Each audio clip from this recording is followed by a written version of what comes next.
Hey everybody, welcome back to Video Game Esoteric, and this is where I would normally say our series on the MiSTer FPGA DE10 Nano project, but we're actually talking about a whole lot of FPGA gaming today. And that is because there is a lot of fun hardware coming down the pipeline at the end of 2025 and into 2026, and I think we're going to see a very explosive year for FPGA gaming. And honestly, I've been seeing some comments lately where people seem to think that FPGA gaming is a fad that is dying down, and I'm really confused as to why they would think that, because the amount of hardware and software on the way right now is absolutely staggering and is going to be very fun to see. So let's get into exactly what we're looking for in the future and what might be coming next. Now obviously off the top we have the ModRetro M64, something that just demoed outside of Portland at the Retro Gaming Expo, and that is something that is using the MiSTer FPGA N64 core with enhancements from Roberta FPGA Zoom SPAs. So this is one of the pieces of hardware that you're going to be looking forward to playing potentially in the future, and because that FPGA chip is going to be open and you can load up other cores onto that, it could be a really interesting platform moving forward.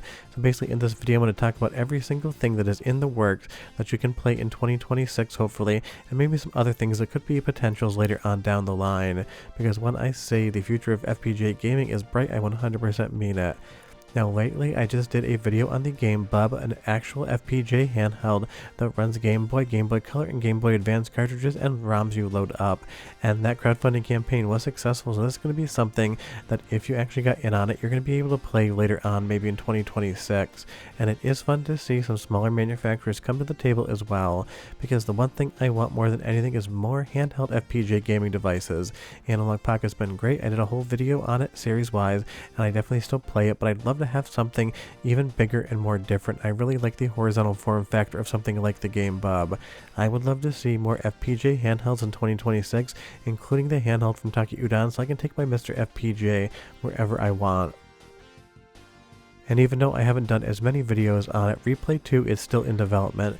The only reason I don't talk about that as much is news updates don't come that frequently, and because there really isn't any photographic or video content that I can show, I end up just basically putting text on screen, which isn't really my exact favorite way to make videos.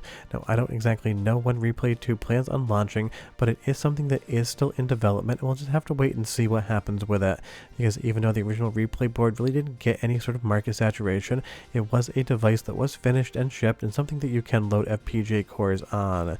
And before you ask, even the website makes it clear this is not MiSTer FPGA 2. Maybe it can run some of those cores, but it's one of those things that's its own project. We'll have to wait and see what happens on next.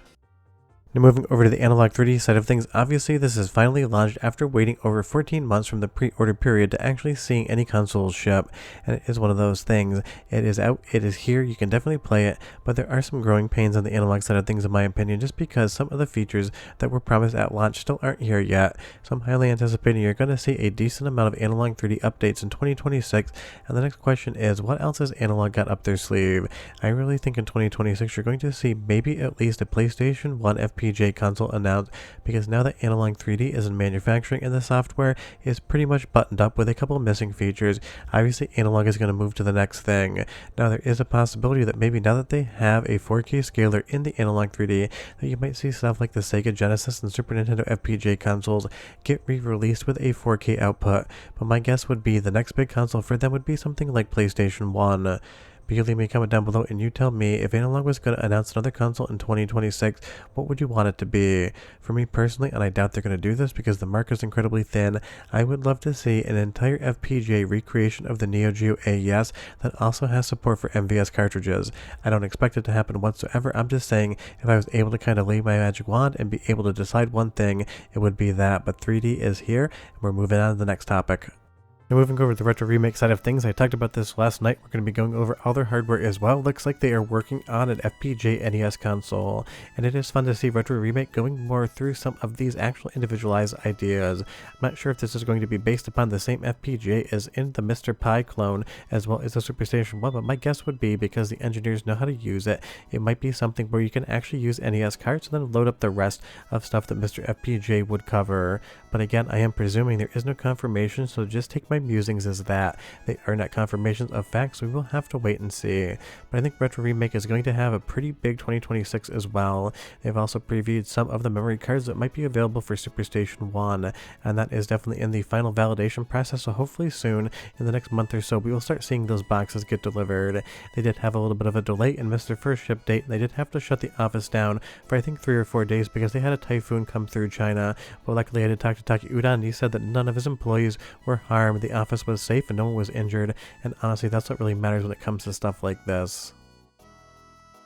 It'll be interesting to see what happens with M64 as well, because like I said earlier, that is going to be an open FPGA design, which means that you can load up software onto it once you port those cores over. Now I do want you to be aware that that is not a free task whatsoever. It's not a copy and paste situation, and sometimes the software to actually use to be able to code for these FPGAs can be very expensive for the licensing fees. Just kind of like how I have to deal with licensing for DaVinci Resolve, although it's much cheaper to be able to do my work. Some of these FPGA coding environments have free versions, and some of these FPGA chips require the paid version of it. So we're going to have to wait and see what sort of software development kit, for lack of a better term, exists on something like the M64 versus something like the MiSTer FPGA, where basically anyone can make a core for it, whether it's the MiSTer Pi, the actual DE10 Nano, SuperStation One, or any of the clones, and not really have to open up their wallet for much of anything on the software side. And obviously, speaking of MiSTer FPGA, we do have indications that the Terasic DE25 Nano could be useful in the future. Obviously, we talked about the DE25 standard, but we were waiting for the specs and the pricing on the Nano, and the pricing definitely is attractive. Now, I want to say the next part very slowly so you don't blame me in the future. I have ordered a DE25 Nano in case it ends up getting used for something like a quote-unquote MiSTer 2 or a MiSTer Pro. That does not mean it is going to happen, so keep your wallets in your pockets. Do not buy things I did. I'm just basically hedging my bets so I can have videos day one if it becomes something, and if it doesn't, I'll sell it on eBay for like $20 less than I paid for it and basically get all of my money back. But don't think the MiSTer FPGA isn't going to evolve in 2026, it definitely is. And if we take a look at Pixel Effects' announcement, they are working on a 4K HDMI I/O board. Basically what that would be doing is it would be putting all of their 4K scaling chips on top of an I/O board, so you could take the signals from MiSTer FPGA, scale them to 4K, and then output them on HDMI. Because we always talk about MiSTer being a 1080p project, and even something like the Terasic DE25 Nano is still kind of limited to 1080p. If we had I/O boards that would be able to scale video all the way to 4K, we'd basically have a built-in internal solution. So if you take a look at this render here, and I have talked to Pixel Effects, they're still working on it.